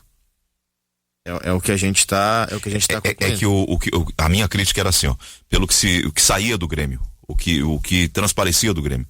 O Renato mandava na política de refeição, mandava no sistema de nutrição, mandava na preparação física, mandava no departamento médico, mandava na política de contratação, ele mandava em tudo. Mas não será porque enxergou um vazio? E olha que eu sou crítico ao Renato, acho que a estrutura tem que ser mais distribuída, mas ao mesmo tempo eu confio mais no Renato do que as coisas soltas como estavam, e estavam. Eu sempre repito aqui, se tivesse tudo certo, o Grêmio não teria caído. E eu concordo que realmente tem que ser tudo profissional, bem distribuído. A questão é que, do jeito que estava, o Renato realmente era o cara que segurava essa bronca. Eu vou recuperar o que disse o Léo Moura recentemente com o Rica Perrone nos podcasts aqueles. Ele disse, o Renato falava, quando eu sair daqui vai desandar. Porque o Renato se viu obrigado a botar a mão em tudo. Como o Maradona quando saiu do Napoli. O Renato se viu obrigado a botar a mão em tudo. Ele dizia, os caras não fizeram nada para aproveitar o sucesso, para fazer uma estrutura, parou depois. Então, olha aí, a crítica, eu acho que ela não é ao Renato, e sim aquilo que se fez depois. O Renato se viu obrigado a botar a mão em tudo porque viu que as coisas não estavam acontecendo. Em alguma medida, erro na estruturação da administração. Em outra medida, eu percebo que há uma certa exigência do Renato, há uma liberdade para gerir. Eu tenho uma informação. Eu não sei se o Renato pediu, disse, aqui, eu quero fazer. Ou o Renato viu, tá errado, eu vou fazer. Eu não sei. Tem um jogador que não poderá reforçar o Grêmio ano que vem. O Maicon. O Maicon. Que tá aniversariando? Foi ontem, né? Ele anunciou a aposentadoria. Se aposentou. Porque ele fez aniversário que não pôde. Eu vi o Renato falando no ouvido do Nenê, por exemplo. A primeira reação que me passou pela Espero que ele só tenha dito parabéns, vai lá, força. Não, convidaram o futevôlei junto em dezembro no Rio de Janeiro. Primeiro pensamento que me passou pela cabeça. Pro bem do Grêmio, né? O Renato tá conversando com esse cara. Porque agora, a história mostra. Só uma questão importante, tá? Que a gente vai falar depois. É porque rolou em algum momento aquele atrito sobre a questão do Olímpico, de ser desapropriação ou não. A gente está em contato com a produção, enfim, com o pessoal da prefeitura para ter um esclarecimento oficial do que é aquela questão do Olímpico, mas ao longo do programa a gente vai falar sobre isso. Só em relação ao Renato, o Renato falou na coletiva. Eu acredito, sinceramente, que o papo do Renato com o Nenê foi dizendo pro Nenê tudo que ele teve que montar de time para tentar anular o Nenê. Foi o que ele disse. Ele disse na coletiva. Que ele mexeu na estrutura do time por causa do Nenê. O Nenê mandou bola na trave naquela falta. O Nenê obrigou o Breno a fazer aquela defesa fantástica embaixo. Mas o Nenê não precisa vir pro Grêmio em 2023. Não, eu fiz diferente. Ele fica numa Série B de brasileiro. Eu fiz uma brincadeira na saída de campo. Eu fiz a brincadeira. Olha lá o Renato falando no ouvido do Nenê. O Cristiano Oliveira já pulou. Tem 41, tem 41. Como que ele disse? Não contrata, não contrata. Nada, Já pulou e o Zé Aldo ficou pensando, meu Deus do céu. Ninguém sabia nem a idade do Nenê. O Zé Aldo disse que tinha 36. Tu disse 40. Não, depois eu acho que tem uns 40. Aí depois do jogo, acho que o Magno mandou 41. Só porque eu vi o Renato cochichar no ouvido. Gente, não vai vir o Nenê. A associação é natural, Luciano, porque a gente já ouviu o Renato falando no ouvido do Claudinho. Pô, excelente jogador. No ouvido de outros. Só 15 milhões de euros. Bom, mas aí ele pode falar no ouvido de quem ele quiser. Aí vai chegar lá, ó, não dá. É por causa do precedente. A gente sabe, imagina que não é pra ele vir pro ano que vem, é óbvio. Não precisam ficar bravos, mas é isso. Cara, é quase que um temor do torcedor do Grêmio. Tá bom, eu entendo vocês. Torcedores. Vamos pra prática. Vai ter que ter muita criatividade de abrir a temporada com um time competitivo sem dinheiro. Tipo Belchior, eu sou apenas um time latino-americano sem dinheiro no banco, com poucos amigos importantes. Por isso. Vindo do interior. Eu não consegui porque é da capital.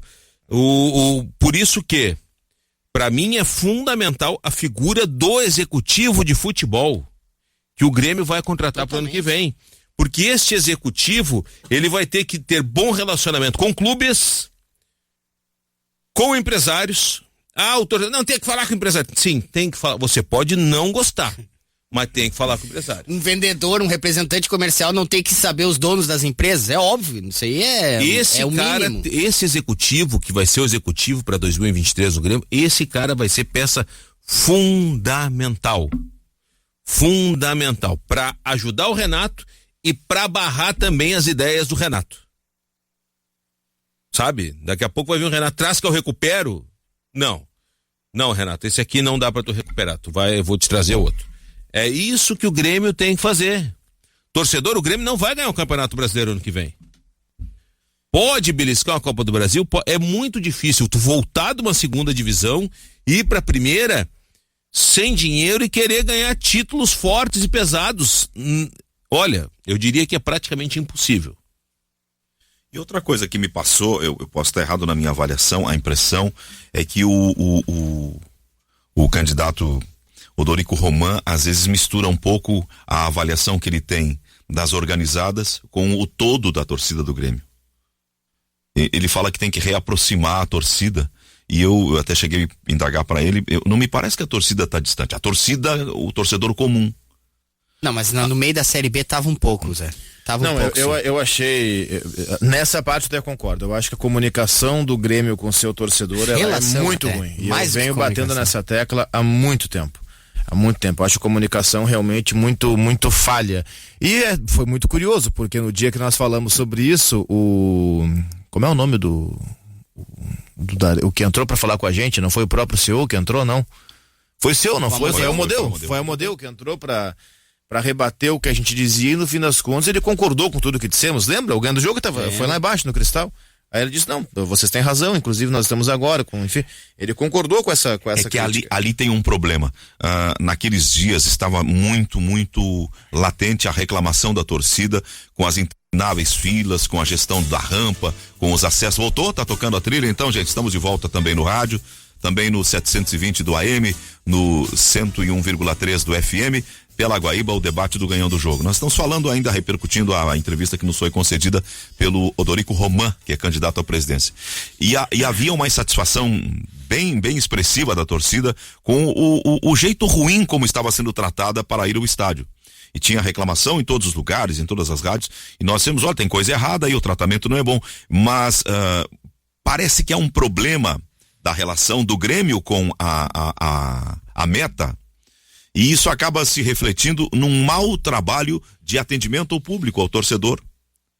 Eles erram a mão nos acessos, deixam os caras esperando, mas isso ele falou hoje. Tu quer ver uma coisa? Eu lembro. Maior tem que estar sempre no foco, né, Zé? Eu lembro quando a Arena foi inaugurada, a Arena tem aquela esplanada que é gigantesca. E aí eu lembro que uma das perguntas naquele momento tava todo mundo, pô, que legal, um estádio novo, será que sai, será que não sai?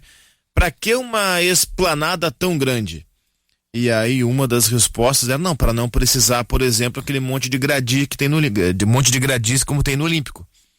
Aí o que aconteceu? Enche de gradis na Esplanada. Não faz sentido. Não faz sentido. Porque se tu estás na Esplanada, tu já está numa região dentro do suporte da praça do estádio. Pra que encher de gradis, por exemplo? Eu acho que é esse ponto. Cintas o que ele falou da biometria, em aeroporto, por exemplo. O que ele falou da biometria tem lógica. Eu não sei se é viável, mas tem lógica e é uma lógica interessante. Por que tu vai cadastrar todos aqueles que podem? Tu tem que cadastrar os que não podem, que é o número menor, e botou o dedo, não deu nada, tá liberado. Botou o dedo, deu proibição, opa, tu não pode entrar no estádio. Não, e assim, não aceitar exigências. Isso é importante que ele deixe claro, né? Porque a gente sabe que em política as coisas conversa pra cá. Não fazer promessas. Exato, conversa pra cá, conversa pra lá. Então ele não fez promessa pro torcedor. O torcedor é o principal de tudo. Um clube de futebol, eu já falei 1000 vezes isso, vou repetir 1000 vezes para que as pessoas entendam. Se não fosse a torcida, seria jogado num ginásio e simplesmente ninguém saberia o que estava acontecendo. Eles ganham bem por isso, o estádio é gigante por isso, tem sócio por isso, porque há uma paixão e há um torcedor. Eu só volto a frisar, torcedor gremista, independente quem ganha a eleição, não espere que com uma varinha mágica tudo seja resolvido. Vai levar tempo. É um processo de médio e a longo prazo muitas das situações. Torcedor entrar na arena, relacionamento com a arena, a questão do Olímpico, o time de futebol, eu ainda volto a frisar. O mais importante, o torcedor tem que ter ciência disso, é a formatação de um time de futebol. Um time de futebol que te garanta competição, um time competitivo. Um time que não vai fazer vexame. Isso é para ontem. Aí sim, isso é uma questão para ontem. E é nesse período agora, normalmente é nesse período, que se começa a projetar o próximo ano. Como tem Copa do Mundo em novembro e os campeonatos acabam antes, 5 de novembro acaba o calendário do futebol brasileiro, os times já estão já há algum tempo se movimentando para buscar e negociar e conversar contratações. Então, eu acho que o Grêmio vai ter esse prejuízo, vai perder esse tempo precioso, porque tu não sabe quem vai ser o presidente, quem é o executivo que vai falar. Tu tem que começar tudo do zero. A verdade é, com este time do Grêmio, se ficar esta base de elenco, vai ser um ano sofrível. Porque se ficar essa base, cai de novo. É ruim. É ruim. E acho que os dois candidatos que a gente ouviu sabem disso, né? Claro que sabe. Acho que todo mundo sabe, né? Isso muito claro. Eu entendi as respostas dos dois, tá? O Guerra ontem disse que não falaria em nomes, o Odorico hoje também não falou em nomes, porque tu não pode ser desrespeitoso, não pode chegar aqui e dizer, olha só, o Cristiano Oliveira não tem nenhuma condição, eles vão ter que rescindir, esse não dá. Conforme vai ser a abertura do ano, vai ter que precisar de 50%. Brincadeiras à parte, então, o CR já sabe que vai embora, né? Mas, não quer falar. Exato, não quer falar, mas a gente sabe que um vai embora. Só um pouquinho, mas é que não quer falar, mas os dois falaram. Óbvio, Alberto Guerra disse que conversou com executivos do mercado para mudar. Odorico Roman disse, conversamos com o executivo, vamos contratar um executivo do mercado. Se vamos contratar é porque o que está contratado não fica. O que eu quero dizer é que é menos quem está no Grêmio e mais quem está trabalhando em outro lugar, ou que pode cobrar mais caro no futuro. Funções estratégicas para mim num clube de futebol do tamanho do Grêmio, tá? Presidência vai trocar, tem eleição. O CEO vai sair. Antes mesmo ele dizer que não vai ficar, ele já estava fora. O CA vai trocar. O marketing vai sair. Aliás, os caras dão umas porradinhas, né? Não sou só eu. Agregados e não sei o quê. O Beto Carvalho é agregado do presidente Romildo, né? Que é cunhado, que quer. Sim, tem um grau de parentesco que eu não sei qual é. Enfim, isso os candidatos estão... Ele falou hoje de cunhado, alguém ser cunhado de não sei quem é. Não, o Beto Carvalho o filho do presidente é diretor também. É diretor da base. Então essas coisas, elas vão acabar. A base vai mudar a direção. Vai sair o Kevin Krieger. O filho do presidente não é da base. Filho do transição? Presidente é do transição. Bom, que pertence ao profissional. Então vai sair o transição. Claro. Começa, se o Odorico ganhar, sai o transição todo. Então, sai diretor, sai... Isso tudo vai mudar, funções estratégicas. Eu ia perguntar pro Odorico se sucederam as perguntas e acabei não formulando essa. A relação de 64 jogadores que ele falou, que é um exagero e que ele quer acabar, que ele quer enxugar. O clube se obriga a manter o salário do atleta porque o atleta é patrimônio do clube. Se ele não paga o salário, ele perde os direitos econômicos vinculados aos direitos federativos, ou seja, ele perde o patrimônio. Não, mais que isso, Zé. Porque é um perguntou, contrato e tu tem que cumprir, Tu não perguntou, mas eu perguntei. Acho que tu não te ligou na minha pergunta. Como é que tu vai fazer pra desmembrar isso aí? Tu Pra pode pagar e rescindir sem dinheiro. Tu pode. Eu entendi. Daqui a pouco, não vou pagar, tu vai pegar. Não é assim. Ele vai na justiça. E o candidato Odorico Roman, estava junto aqui o Felipe Jardim, que é procurador do Ministério Público do Trabalho. Ele vai dizer, tu não deixa de pagar os caras. Exato, aumenta. Senão vou ter o buraco que... é maior, claro. Aí, meu amigo, são ações milionárias. O que custa 100 vai virar 1 milhão. Tu tem que pagar, Bom, tu pode fazer que nem fez o Paulo Odoni, o condomínio de credores. Senta todo mundo aqui, por mês vai pra ti, pra ti, não pra foi ti. ideia do Túlio Macedo? Sim. Foi? Túlio Macedo, né? Mas na gestão Funcionou. Paulo Odoni. Outra coisa, sim, voltando pra Série A, tem a cota de TV que ela fica maior. Mas não dá pra contar com o ovo da Libra. Esse ovo a galinha tem que botar. Não, até porque a Libra seria a partir de 2024 ou 5. A Libra é Bom, incipiente ainda. Aí que eu tô falando, que o Dorico falou da Libra. Se tudo der certo, né? Isso aí Pode tu não der. pode contar. Tu tem que contar, vai entrar a verba da TV, vai aumentar aqui, aumenta um pouquinho ali. Isso é garantido, é garantido. Bom, já temos aqui O Inter tem biometria? O Inter tem biometria. A Sandra tá dizendo, ela é torcedora do Grêmio, pelo que ela fala assim, Sandra Torres Tricolor. A partir do momento que vai ser verificado o que não pode entrar, então a biometria vai continuar. Qual a diferença? Não sei. Não, eu entendi. Não, é o eu cadastramento. entendi. Botar o dedo tu vai ter que botar, mas o cadastramento é que eles querem evitar. Isso, a pergunta ela é válida. Hoje o que acontece, tá? Em relação à biometria. O cara vem do interior, por exemplo, para um jogo domingo, 4 horas da tarde. Pra biometria funcionar, tu tem que cadastrar o teu dedinho, certo? Pra tu cadastrar o teu dedinho, o setor de cadastramento tem que te receber pra tu fazer o cadastro. Em dia de jogo não Só faz. que ele não abre em dia de jogo porque não tem, lá sei o pessoal, enfim, não sei porque cargas d'água, mas não abre. Então o cara que vem do interior pra um jogo, ele tem que vir em outro dia, cadastrar o dedinho, pra no outro dia poder ir no jogo. Inviabiliza o cara do Paraná que tá vindo a primeira vez. É por o exemplo. cadastramento pra tu provar que, olha, eu vou passar o meu dedinho, eu não tenho bronca nenhuma na justiça e posso entrar. O que tá propondo o Odorico é o contrário. O torcedor, entre aspas, comum, ele não precisa cadastrar o dedinho. Quando o cara for preso ou pra delegacia por alguma M que ele fez no campo de futebol, na delegacia, ele lá cadastra o dedinho. Olha, esse cara não pode estar no campo de futebol. Piano. Por quê? Porque na hora que ele entrar e enfiar o dedinho lá, vai dizer, opa, tu tem uma bronca pendente, tu não pode entrar. Isso é tipo o Interpol no aeroporto. Olha só, o Grêmio tem 17 A ideia do jogadores. reconhecimento, desculpe, a ideia do reconhecimento facial me parece uma boa ideia, gente. Tem custo, mas e se é o boa. software não é caro, vale a pena. Chegou ao latão ali do cara, esse cara não pode passar. Vamos lá, Zé. Já Não, tira o beleza, uma ideia maravilhosa. Quanto é que custa aqui? Dá 2 milhões de reais. Não temos dinheiro. As máquinas lá pra fazer, ideia maravilhosa no Europa. São 100 milhões de reais. Pô, segura pro ano que vem. Gente. Tu lembra que a Federação Paulista foi fazer, achou bonito, Coronel Marinho fez matéria em tudo que era lugar, um trailerzinho na frente dos estádios. Não tem viabilidade, é difícil. Tudo é custo. Milhares de pessoas. Vamos assumir o comando da arena. 12 milhões, foi o que disse aqui o Odorico, para fazer a manutenção. O Grêmio tem 17 jogadores encerrando o contrato agora no final do ano.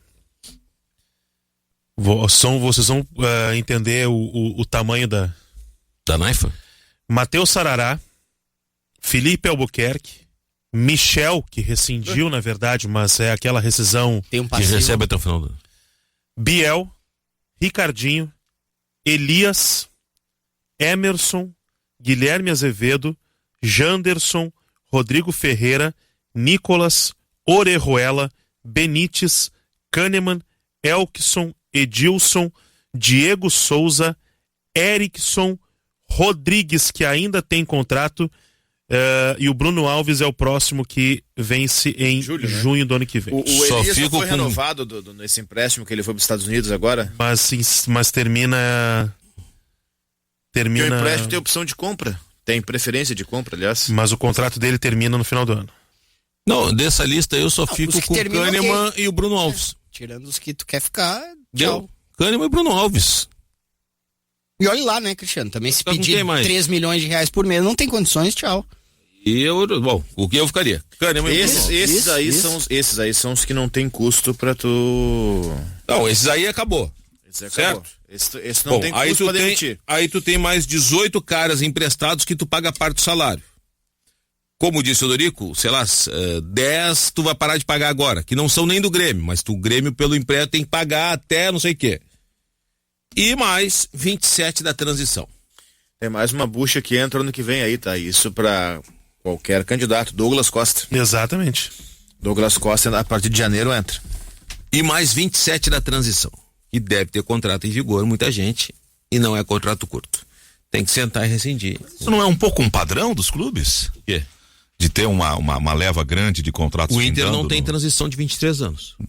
O Inter é 20 e vai pro profissional. Não, eu tô falando de uma leva grande de contratos terminando todos ao mesmo tempo. Mas tem que ter uma eficiência um pouquinho maior disso aí, né? Por exemplo, o Inter, Não pode chegar o Inter nesse esse ano ponto. tem 2.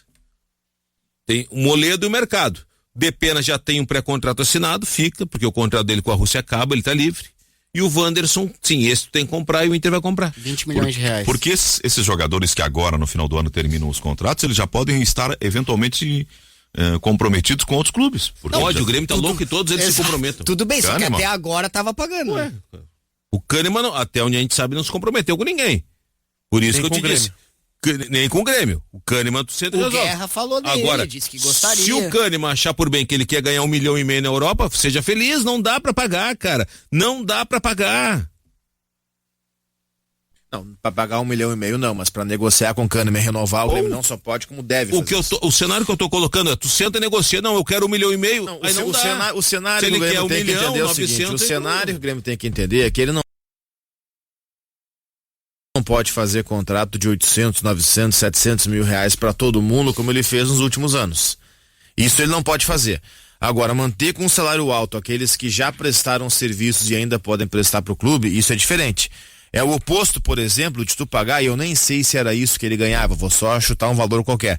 Tu pagar uns 200, 300, 400 mil pro Paulo Miranda da vida. Isso é caro.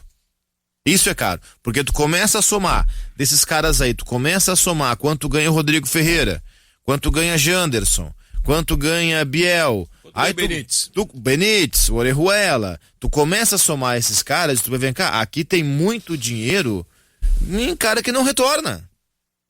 Só que isso tu vai ter, se o Grêmio conseguiu, que não conseguiu nos últimos anos, essa assertividade nas contratações só vai conseguir com criatividade, com um executivo que conheça mercado, que tenha bom relacionamento no mercado, que tenha boa aceitação no mercado, porque ele vai precisar uma quantidade elevada em um período de tempo pequeno. Ele vai ter que reformar o grupo em uma janela. Não, eu vou te dizer um outro jogador que eu sentaria. É difícil porque isso já tá bem amarrado e tal, mas eu tentaria conversar um pouquinho para fazer um bem bolado. Lucas Leiva. Cara, a tentativa é válida, foi bacana, mas até agora nada, né? Sim, mas o Lucas Leiva chegou no Grêmio, ele não tem nem 10 jogos pelo Grêmio.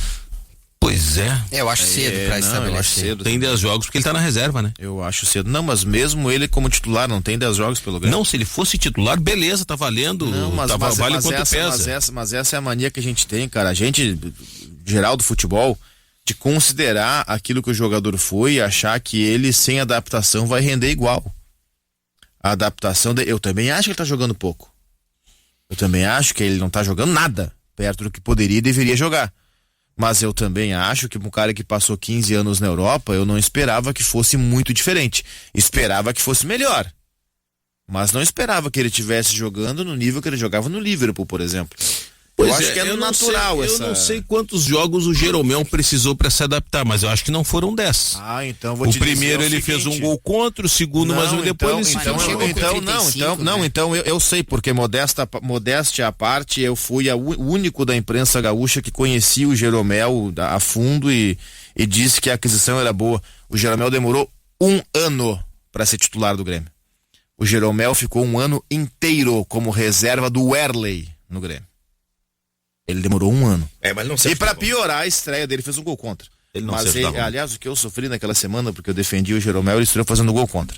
Que era nome de remédio, não sei o quê. Mas ele demorou 1 ano. Eu acho que o Jeromel não é um exemplo, tá? Porque o Jeromel até era mais novo do que o Lucas Leiva agora. O Jeromel veio com 29, se não me engano. Não, e o Lucas Leiva Jeromel era chegou com zagueiro 35. e chegou zagueiro. O Lucas, as pessoas têm uma outra impressão, porque ele era mais jovem. que ele quando chegou saiu pra daqui. ser um diferencial. Ele volta um cara mais pesado, mais duro, marcador, de ocupar espaço mais reduzido. Até foi colocado de meia no último jogo e tal, mas aí por uma circunstância. Com exceção da lesão, quanto tempo o Wanderson levou pra se firmar no Inter? Há pouco tempo. De pena. O Wanderson? É? O Wanderson, o atacante esse agora? Não, esse aí. Ele entrou uns 40 minutos porque não tinha condição de jogar 90 e já foi bem nos 40 minutos que estreou. O Wanderson, por exemplo, tem que evoluir fisicamente, né? Ele sofre Sofre com lesão. Alan Patrick levou mini quanto tempo, né? lesões. Mas eu não entendi que tu quer fazer uma comparação. Essas coisas são difíceis de sempre vai ter comparar. jogador que E chega cada e não- caso é um caso. E até porque nenhum deles ficou 15 anos na Europa. Não, cada caso é um bom, caso. tá, tem que 12. ficar 15. Não, tá certo. Pô. Não precisa ficar 15. Não, mas eu não concordo. concordo com o Oliveira. Se o cara tá 15 anos na Europa jogando nos grandes times, nas grandes competições, o meu raciocínio é o seguinte, ele vai chegar em Porto Alegre e O teu raciocínio tá errado. vai mas como assim? A prova tá aí, o Lucas Leiva é a prova disso, Zé. Eu jogo no Liverpool, eu jogo na Roma, Sim. eu jogo Champions, Não eu jogou Roma, eu jogou na vou chegar Lazio. no Gauchão e vou arrebentar. Não, o teu raciocínio tá errado. O Lucas, não, no Gauchão não, mas na Série B sim, o Lucas Leiva tá provando que tá errado. Douglas Costa é outro. Não. O Douglas Costa Tyson, provou que tá errado. O raciocínio não tá errado. Quanto tempo o Tyson se adaptou já? O raciocínio O não Douglas tá errado. Costa se adaptou, o Daniel Alves se adaptou. O raciocínio não tá errado, Cristiano. Não, Desculpe. a prática confirma que tá, Zé. Não, mas eu a- te citei 13 mas a- exemplos. Cebolinha, Mas a- o Cebolinha tá todo mundo lá no Flamengo dizendo, mas não se adaptou ainda, não tá... Não, mas esse aí não tem 15 anos de Europa. Não, Esse aí não menos. pode. Esse é Então, outra coisa. pior ainda, Menos. ficou Não, mesmo mesmo assim, assim, Se pro Lucas, se pro jogador. Não, esse tem 15 anos, chega. Bom, então tá bom, tá justificado o Lucas Leiva. Wanderson, não sei quanto tempo. Aliás, ele tem a vida toda na Europa, lá no. Fora, mas chegou e jogou. Nunca tinha jogado no Brasil. Mas Mas chegou é e que o jogou. Wanderson se adaptar rápido ou de pena, eles são exceções. O Lucas poderia ser uma exceção. Porra, eu queria muito que ele fosse uma exceção, mas não é. Ele é a regra do Tyson, a regra do Luiz Adriano, a regra do Daniel Alves, a regra, tu falasse o nome agora que eu esqueci. O Cebolinha, o Vidal, Cebolinha. o Vidal tá bem, mas não chegou sendo titular do A Flamengo. regra é que o cara demora. O cara não é porque ele jogou no Real Madrid, no Barcelona, no Manchester City, que ele vai chegar aqui. Aliás, o do City chegou e adaptou rápido, Fernandinho. Todo respeito, a regra é outra. Não, a regra Nós não é estávamos essa. acompanhando, o jogador decaiu, envelheceu, ele não consegue Não, mais ser o mesmo. E nós vendemos um peixe Não, que ele não tinha. eu lamento, Não, Zé. eu não vendi- Tu podia não estar acompanhando, mas muita gente estava. Eu não vendi o peixe que eu achei. A contratação. Beleza. O que eu esperava era mais. A minha expectativa era outra. Não, eu também esperava mais. Não, Agora- eu não tenho agora, divergência do fato se- contigo, se eu mas não- o que fazer eu divirto. Se eu não tenho dinheiro, eu sento bem cá, Lucas. Mas tá bom. Não tem problema. Não, eu acho Tem que nada problema do impede, Grêmio. eu acho que nada impede sentar e conversar. Tu falou do Tyson. Eu só acho que o que não dá pra dizer assim, ó, o Lucas Leiva ele deu errado no Grêmio. Eu acho que É cedo eu pra acho isso, que é não. só Eu isso. não disse que ele deu acho que errado. não. Eu disse que a minha expectativa era outra. Não, eu se também ele tinha não mais alta confirmou, expectativa. tenta sentar sobre o Tyson. O Tyson, pra mim, é claro. Direção, Tyson, tá pesado. Tu tem mais 6 meses de contrato, a gente reduz, vamos reformular, vamos fazer um bem bolado. Tá muito caro a relação custo-benefício do Tyson no Inter. Mas isso eu também concordo. Tu tem que chegar e sentar e ver qual é que é.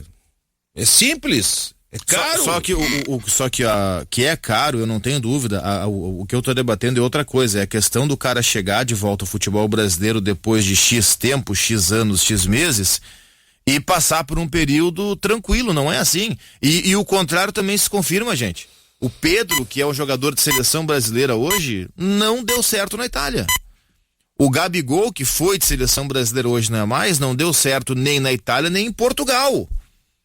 E olha que Portugal não é Premier League, é só o campeonato português. Então essas questões de adaptação, elas são importantes. Todo mundo vai sofrer com isso? Não. Tem jogadores que não sofrem com isso, mas tem muita gente que sofre. Eu só acho que o Lucas Leiva é um jogador que ainda não deu a resposta que a expectativa gerou, porque ele é um cara que acabou a temporada europeia e ele veio direto. Ele tá em janeiro No caso Na dele, ele vida tá. dele profissional, ele tá em exato, janeiro pra gente. ele tá abrindo uma temporada. Fevereiro, E abrindo enfim. uma temporada jogando com os caras que estão na reta final da temporada.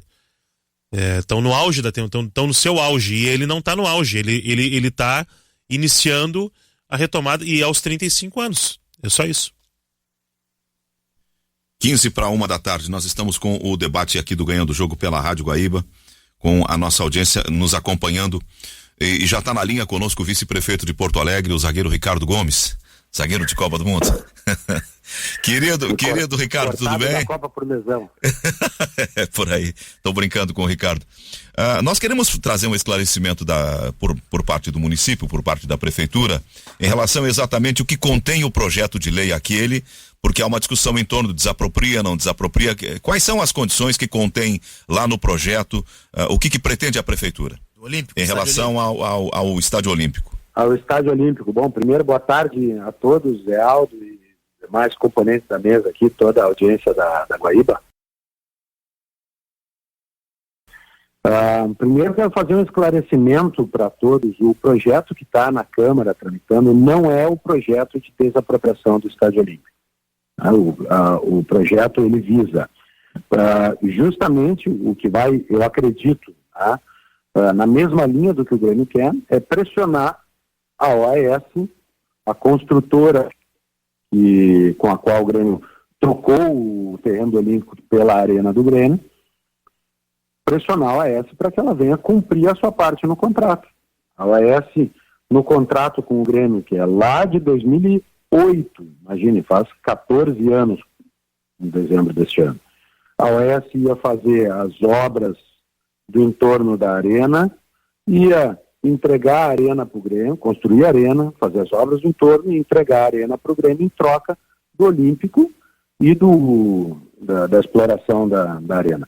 Isso não aconteceu, a OAS não fez as obras do entorno da arena, ela não liberou a arena da dívida bancária, não começou as obras no Estádio Olímpico. Então, o que o projeto faz é dar um prazo para que a OAS comece as obras no Estádio Olímpico.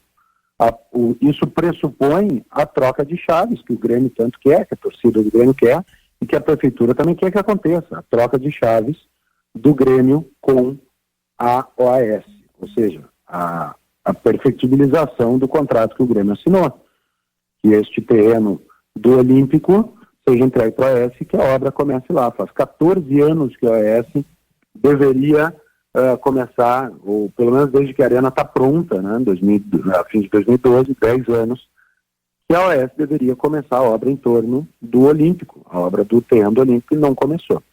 Então, o que trata de desapropriação no projeto, que não é não são os atos de desapropriação, a prefeitura não fez nenhum ato de desapropriação. Para acontecer a desapropriação, primeiro, a prefeitura teria que fazer uma avaliação do terreno, não está fazendo.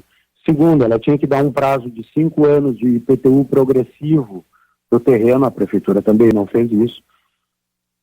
O que o projeto fala em desapropriação é que, ao fim destes prazos todos, de 1 ano, depois de 5 anos de IPTU progressivo, imagine o torcedor, imagine a cidade de Porto Alegre, porque não é só com a torcida do Grêmio que nós estamos falando, imagine que, feita a troca de chaves, a OAS continue sem fazer nada naquele terreno. A pior coisa para a cidade de Porto Alegre, e para mim como gremista, é ver o Olímpico cair de podre.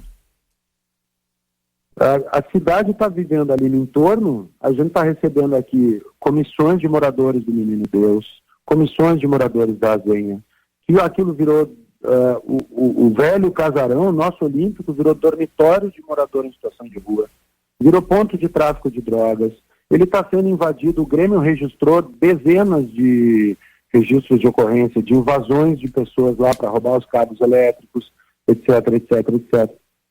Então a prefeitura não pode eternamente esperar as obras no entorno da arena e nem deixar aquele entorno do Olímpico cair de podre. Agora, não vai a prefeitura desapropriar o Grêmio Futebol porto-alegrense, o prefeito falou isso. O prefeito tuitou isso, o prefeito disse, nós não vamos prejudicar o Grêmio, nós vamos conversar com a direção do Grêmio a cada passo do processo, e o que nós estamos fazendo é chamar a OAS à sua responsabilidade. A OAS tem que vir para a mesa e dizer quando pretende cumprir todas as cláusulas do contrato que assinou com o Grêmio e com a cidade de Porto Alegre. Tem 40 mil pessoas que vivem no entorno da arena e que dependem destas obras para parar de subir água dentro de casa, de ter esgoto a céu aberto. Então, tudo isso é uma relação em que o projeto que está lá se destina à OAS e não ao Grêmio Futebol Porto Alegre.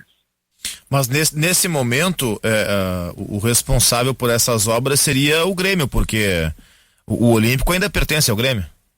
Não, o responsável é a OAS, não só porque o contrato assinado entre o Grêmio e a OAS transferiria, inclusive tem aditivos assinados, né? Quem buscar nas notícias vai ver aí, em 2014, depois, se não me engano, houve outro aditivo ainda assinado, dando um prazo para a OAS entregar as chaves da arena, isso é, registrar a propriedade da arena para o Grêmio e assumir o terreno do Olímpico e começar as obras no Olímpico. O projeto da prefeitura, ele diz o quê? Que a construtora tem 1 ano agora para apresentar um cronograma, não é nem para começar as obras, é para apresentar e aprovar com a prefeitura um cronograma de quando acontecerão as obras no Estádio Olímpico, que pelo contrato será entregue para a OAS fazer essas obras. Então a pressão que a prefeitura está fazendo através desse projeto de lei é para que a OAS cumpra a sua parte. Eu telefonei ontem, né, ouvi um trecho da entrevista do Odorico, né, que é uma pessoa que eu tenho maior respeito, e telefonei para ele ontem para esclarecer, estou à disposição para esclarecer isso para ele, para qualquer chapa. A prefeitura vai tratar com a nova direção do Grêmio, seja ela qual for, nos mesmos termos e com a mesma boa vontade que trata com a atual direção. Se qualquer candidato tem uma alternativa que nos ajude a resolver esse problema, eu estou aberto aqui, o prefeito aberto, nós estamos abertos para dialogar. A prefeitura não vai prejudicar o Grêmio, a prefeitura é parceira do Grêmio para acontecer a troca de chaves entre Arena e Estádio Olímpico. É uma situação que, e aí falo eu como gremista, tiro o chapéu da prefeitura aqui e coloco o meu chapéu de gremista. A torcida do Grêmio quer se sentir em casa no Estádio Novo. Nós queremos a solução dessa matéria definitivamente. E isso tem que acontecer num prazo razoável, porque machuca a torcida ficar ouvindo que está jogando num estádio que não é seu. Né? Assim como a insegurança jurídica, porque como está hoje a situação, ao fim dos 20 anos do contrato, a Arena volta para a OAS e o Grêmio volta a ser o proprietário do Olímpico. E isso é uma insegurança jurídica para o clube. Né? Então nós queremos, né, eu como gremista, quero a solução disso. Como prefeitura, não só a prefeitura apoiará o clube, como a prefeitura quer também que a área do entorno do Olímpico pare de se deteriorar e o entorno da arena, as obras venham para a realidade. Bom, quero agradecer ao vice-prefeito Ricardo Gomes, o Cristiano Silva e também o Gutierrez Sanches teriam perguntas a fazer, mas estouramos o horário aqui. Uma outra oportunidade a gente volta, vice-prefeito, a conversar sobre esse assunto. Obrigado, Zé. Desculpa se falei demais, mas quero dar toda a tranquilidade para a torcida do Grêmio de que a prefeitura não está fazendo a desapropriação do Estádio Olímpico, a revelia do clube. Isso não vai acontecer e nós estamos à disposição para conversar com a direção, como já viemos conversando, estamos à disposição de conversar com qualquer candidato à presidência do clube. Ok, bom trabalho aí, saúde, obrigado. Obrigado, um abraço a todos. Bem, terminamos o Ganhando o Jogo. Só pra ver se eu entendi, daqui a 10 anos. Mais 10. Já tem 10. A Arena volta pro OAS Olímpico, pro Grêmio? Se não tiver feita a troca de chaves. Se não tiver solução, fica o dito pelo não dito. Só não esqueça que não há o que fazer com aquele equipamento, caso não seja do Grêmio. Não, vai ser do BNDES. Que a meta deu pro BNDES em garantia do dinheiro que pegou. E o Olímpico é da Caragones. Bom, ficamos por aqui. Vem aí notícias correspondente Guaíba com a Fernanda Bagatini. Depois tem o Boa Tarde Brasil com... não, hoje não é Boa Tarde Brasil. Hoje tem o debate dos candidatos. Será apresentado pelo Guilherme Bauer. Obrigado, gente. Tchau.